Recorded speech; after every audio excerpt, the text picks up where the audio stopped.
Hello and welcome to Samuel's Fortress. I'm your host Kirill, and today we're going to be discussing Macedonia during the Second World War.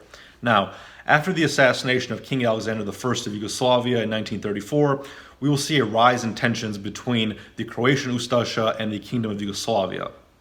What's important to know here is that the Croatian Ustasha during this time period is being funded and supported by the Italian government under Benito Mussolini. The reason why the Italians are supporting the Croatian Ustasha is because the Italians wish to destabilize the Kingdom of Yugoslavia, which is viewed as a regional competitor. Basically, Mussolini has this grand vision of recreating the Roman Empire, and the Kingdom of Yugoslavia is standing in the way of Italy's expansion into the Balkans. Now, there is a nation that would otherwise be friendly to Italy who opposes Italy's attempts to destabilize Yugoslavia and the Balkans, and that nation is Germany. Basically, Adolf Hitler, who is the leader of Germany at this time, is planning a invasion of the Soviet Union, which will be known as Operation Barbarossa. And the last thing that the Germans and Hitler want is a destabilized southern flank. Basically, they see the dissolution of states and continued conflict in the Balkans as something that will potentially create problems for Germany in its attempt to push eastward. They fear that these growing Balkan tensions will essentially pull Germany into the Balkans and distract it from its eastern campaign. Now, as a result of this, Germany is, in this period of time leading up to the war, really attempting to stabilize the Balkans as much as possible and promote peaceful relations between Balkan states, including Bulgaria and Yugoslavia. Now, here I'll quote Misha Glenny's The Balkans in regard to this period. So Glenny writes, quote, "The Balkan states wanted war neither in 1914 nor in 1939. Yet at the start of the Second World War, they found an unlikely ally in their deep desire for peace, Adolf Hitler. When Germany invaded Poland in September of 1939, the German leader may still have been pressing for greater political influence in the Balkan capitals, but he was confident that in principle, he had them where he wanted them. The Balkans did not form part of Germany's desired Lebensraum. The Siedlungsgebiete, or settlement areas, lay to the east of the Reich in Poland and later in the Ukraine. The philosophers of Volkish expansion believed that the German minorities in Romania and Yugoslavia should enjoy privileged positions, but with the exceptions of large chunks of Slovenia, Nazi theorists did not wish to incorporate the Romanian or the Yugoslav German minorities into the Reich. As we have seen, southeastern Europe's allotted role was to be Germany's mineral bank and agricultural hinterland. Naturally, Hitler hoped that as many Balkan countries as possible would commit themselves to his vision of a new order in Europe. But this should, if possible, be brought about as a result of systematic economic and diplomatic pressure, not of violence and occupation. Of course, the efficacy of German pressure relied ultimately on the threat of force, but peace, tranquility, and order was what was needed for the Balkan Peninsula so that supplies for the German war industry would not be disrupted. So here we see again the idea that Germany wants a stabilized Balkans to its south that will not interrupt its desires for its eastward expansion. And here we also see Glenny state that Germany did not have any direct ambitions to annex the Balkans. Again, it's a Lebensraum, if you will, the German living space, which Hitler is trying to create, is directed towards the east, Poland, Ukraine, Russia, not south to the Balkans. Now, this desire for peace and stability in the Balkans will ultimately be undermined by Benito Mussolini during his buffoonish invasion of Greece in the fall of 1940. Here I'll briefly quote from Misha Glenny. "Benito Mussolini was set on invading and occupying Greece, not because this might be of any strategic value to Italy, but as Ciano reported, because the Italian dictator was furious with Hitler. Hitler's consistent refusal to inform Mussolini of any major operations he was planning wounded the Italians' excessive pride, and it was thus in a fit of pique that Mussolini decided on the invasion of Greece, allowing a mere 2 weeks for preparations."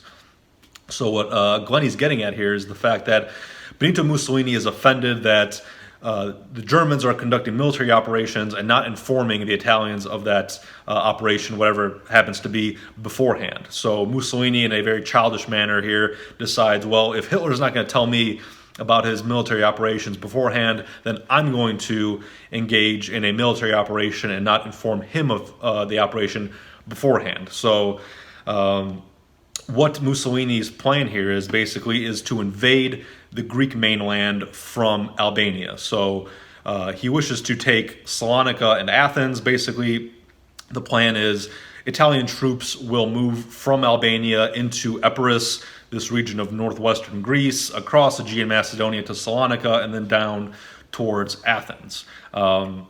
Mussolini asks Tsar Boris III of Bulgaria if he would like to join in the invasion of Greece, and Tsar Boris, wisely, seeing that this is a very stupid idea, declines Mussolini's invitation. Now, once the Germans find out about this plan to invade Greece, they immediately try to convince Mussolini to call it off.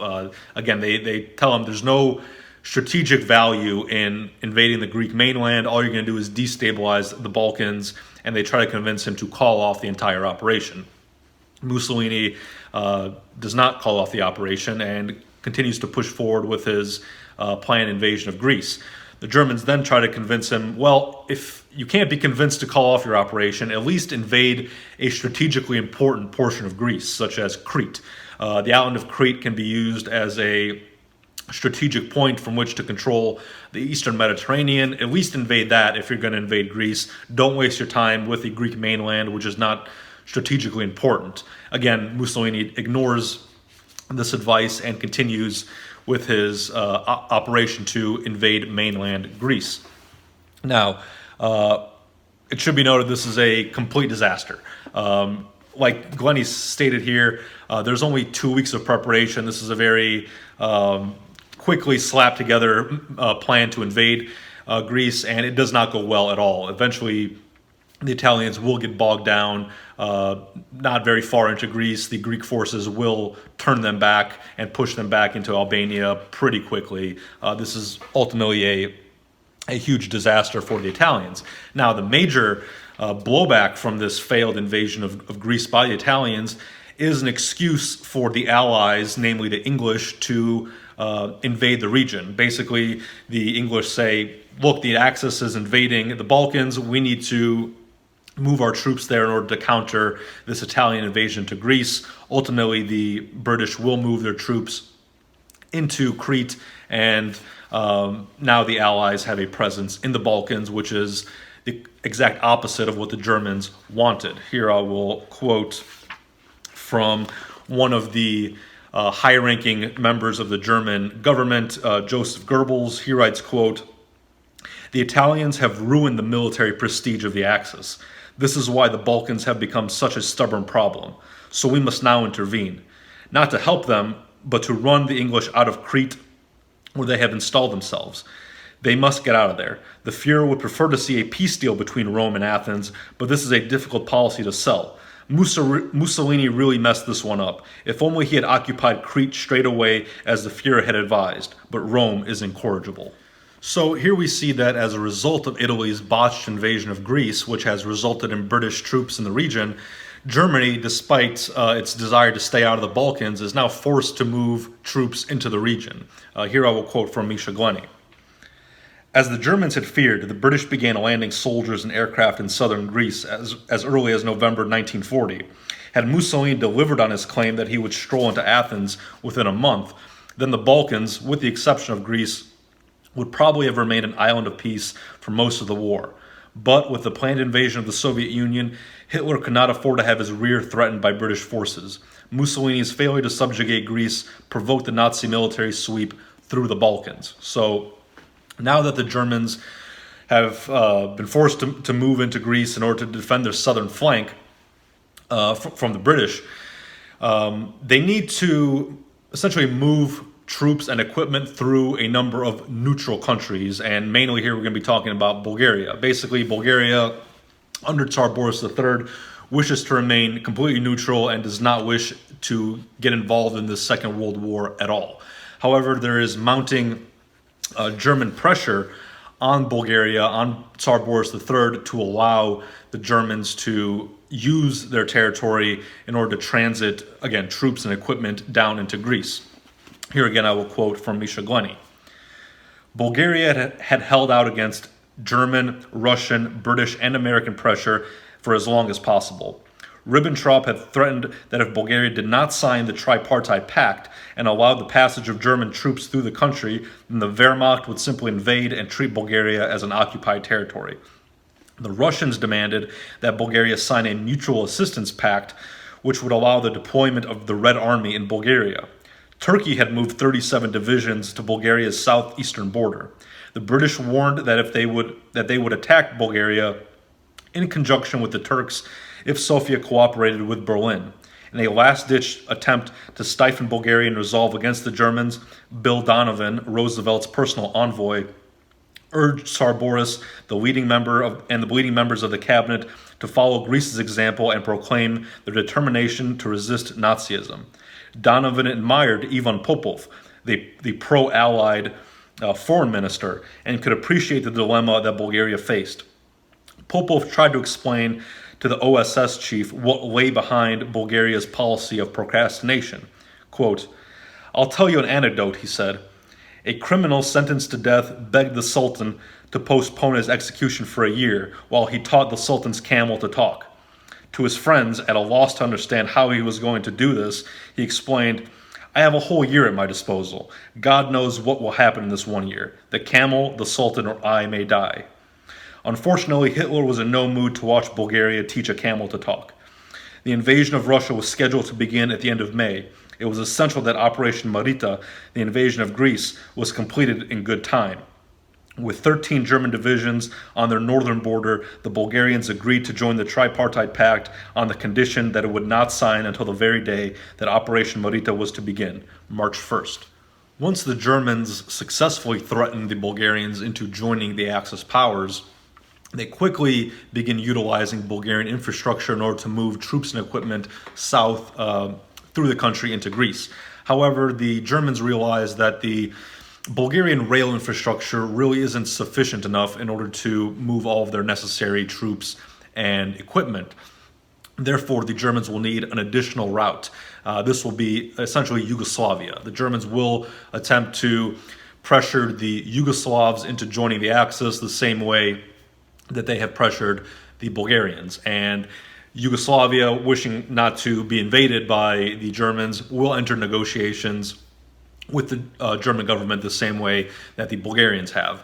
Now, the British, fearing another country in the Balkans falling to the Axis, begin plotting a coup in Yugoslavia. And there will be a coup, a bloodless coup, in which a Western-backed general, a General Dusan Simovic, will take over the government and halt these negotiations with the Germans. Here I will quote Misha Glenny once more. Yet before Simovic persuaded the Croats to back his government, Hitler had undergone a dramatic change in mood. Irritated by the intricacies of Balkan politics, the Fuhrer exploded in fury on receipt of the news from Belgrade. Almost immediately, he tore up the tripartite agreement with Yugoslavia and ordered the Wehrmacht to invade the country.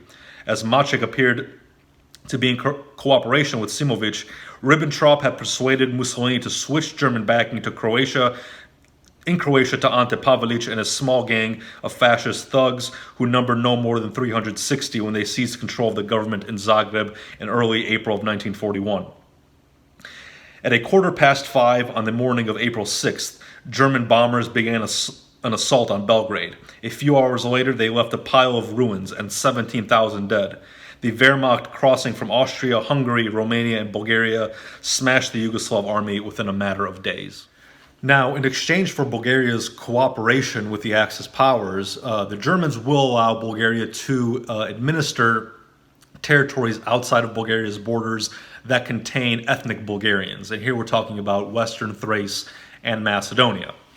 And once the Bulgarians enter these territories, they will essentially eliminate all elements that they feel are hostile to Bulgarian interests. And here we're mainly talking about the Serbians and the Greeks. I will now quote from Misha Glenny in that regard. The Bulgarian administration in Western Thrace was arguably one of the harshest occupation regimes in all of Europe. Up to 100,000 Greeks were expelled from the region, and many thousands imprisoned on the island of Thassos. The smallest manifestation of Greek culture was persecuted. The Bulgarians also seized Greek-owned land and distributed it to tens of thousands of Bulgarian peasant colonists.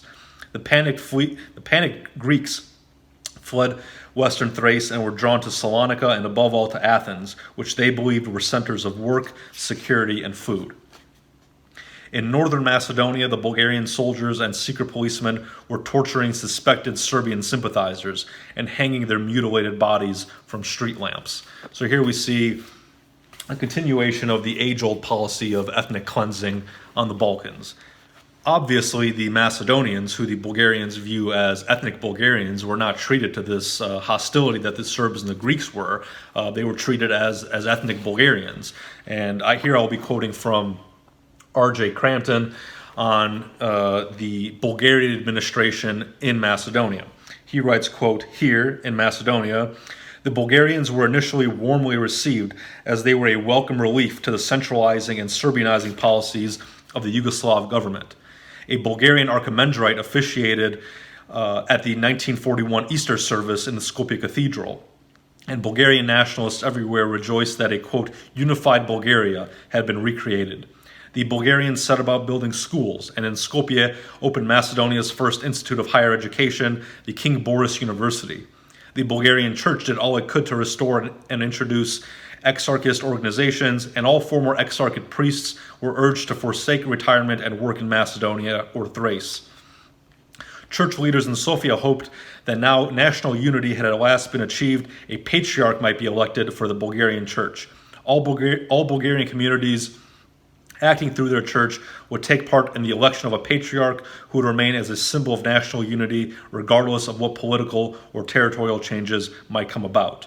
The king, however, feared that an elected patriarch might be a potential rival, and he and Filov therefore filibustered, and the Holy Synod did not receive permission for the election of a patriarch, nor were bishops chosen for the sees of Macedonia and Thrace. This caused some frustration in the newly acquired lands, which also felt resentment at the alleged insensitivity of the Sofia-appointed administrators. By 1944, there was evidence of growing resentment over the over-centralization practiced by the Bulgarian authorities. So here we see a dispelling of the idea put forward by a lot of modern Macedonists that the Bulgarians were fascist occupiers. So let's just break that down a little bit.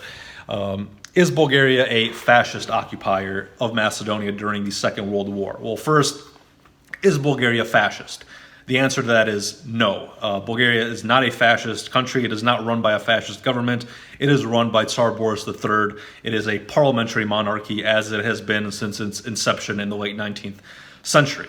Now, there are fascist politicians and fascist political parties in Bulgaria, but they don't hold power. These fascist political parties are widespread throughout Europe at this time period. Fascism is a popular political ideology in this period. There are fascists from Greece all the way to the United Kingdom. Bulgaria, again, although it contains fascist elements, is not a fascist country. It is not ruled by fascists. It does not even want to be in the Axis alliance. It was, as we've well demonstrated, forced to do so under intense German pressure. Bulgaria did want to remain neutral for this entire period of the Second World War. Now, is Bulgaria an occupier of Macedonia?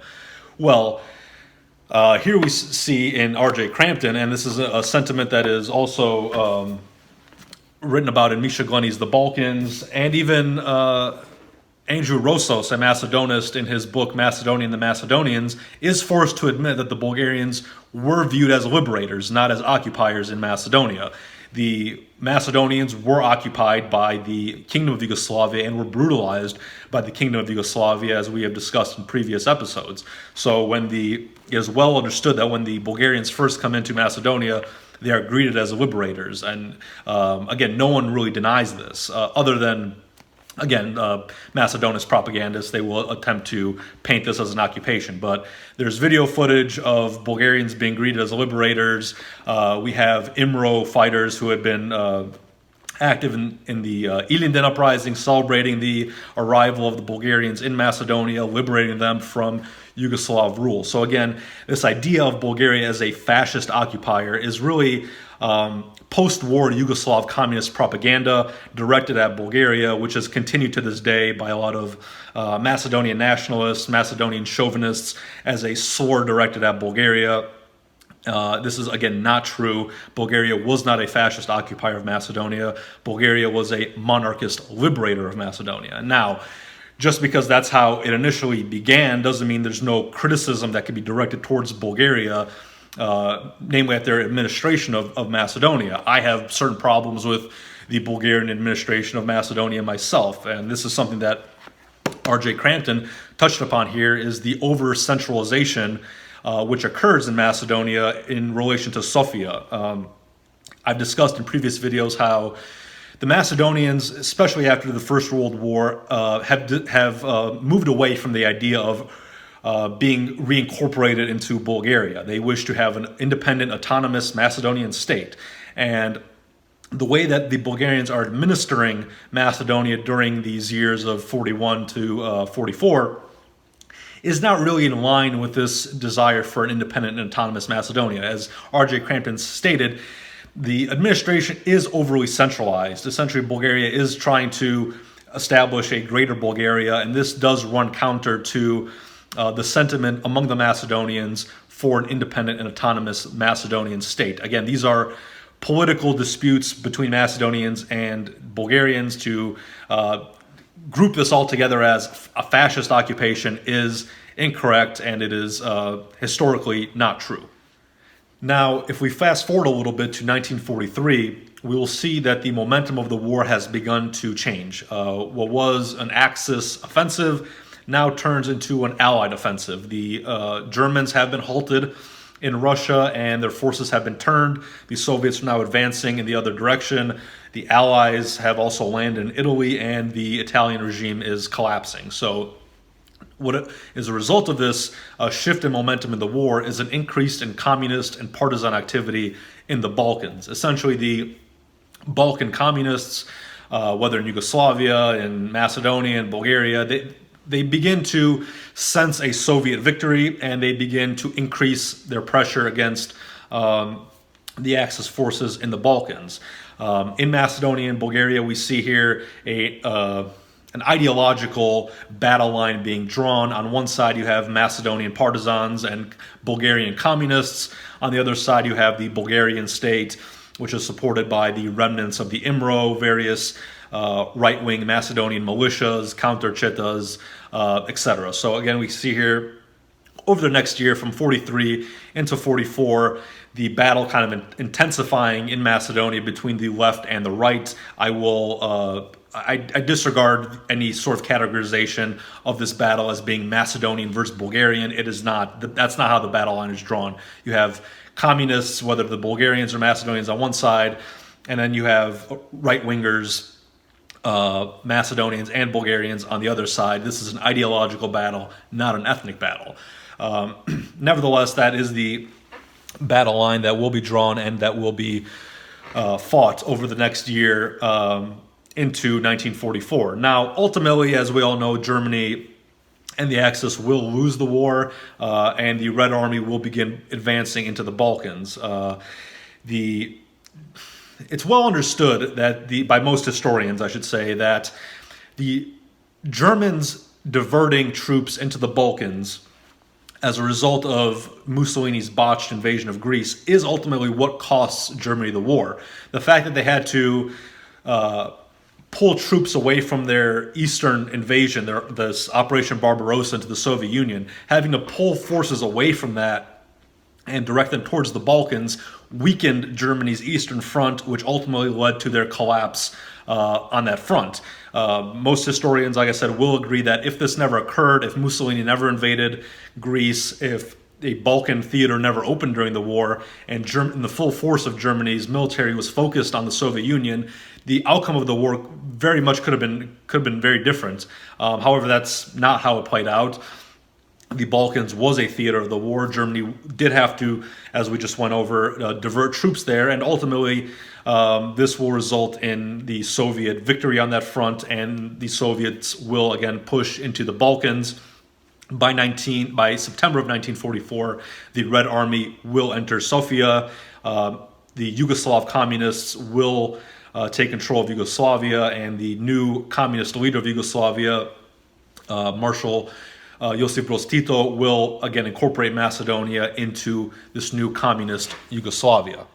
Before we end the video, I do want to briefly discuss the issue of the deportation of Jews from the territories of Bulgaria during the Second World War. Now, as we all know, Germany had a very anti-Jewish policy, and as a result of this, the Germans put intense pressure on Bulgaria to force the Bulgarians to deport their Jewish population to camps to the north in Poland and so forth.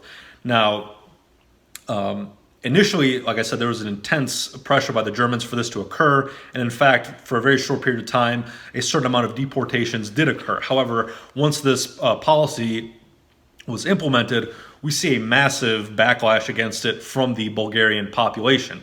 Here I will quote R.J. Crampton in this regard. He writes, quote, "The question was taken up by Dimitar Peshev, the deputy from Kyustendil, where preparations were being made to concentrate the deportees. He drafted a petition to the king, which was signed by over 40 deputies from the government party. Boris then forbade the deportations. In May of the same year, the persecutions were fiercely opposed by the Orthodox Church, and once again, no deportations took place. The protests were backed by organizations representing every section of Bulgarian life, from authoritarian pro-fascist ministers of parliament to the trade unions and to the illegal Communist Party. In the light of such strong and united feelings in the nation, the king found no difficulty in standing firm against further pressure from the Nazis. The deportation never took place, and Bulgaria's 50,000 Jews survived the war." So here we see that the common Macedonist slur and slander of the Bulgarians as fascist occupiers who were engaged in the Holocaust is simply not true. Every element of the Bulgarian society, left to right, opposed the deportation and quickly put an end to it once the Germans started that policy. In fact, Bulgaria, as opposed to other Balkan nations, ended up with more Jews at the end of the war than it had previously. So again, this idea of a Bulgarian Holocaust against the Jews is more anti-Bulgarian slander and is not correct. It is not supported by any historical documentation. So on that note, we will end this episode. We'll be back next time discussing the Yugoslav administration of Macedonia. So until then, thank you very much for watching.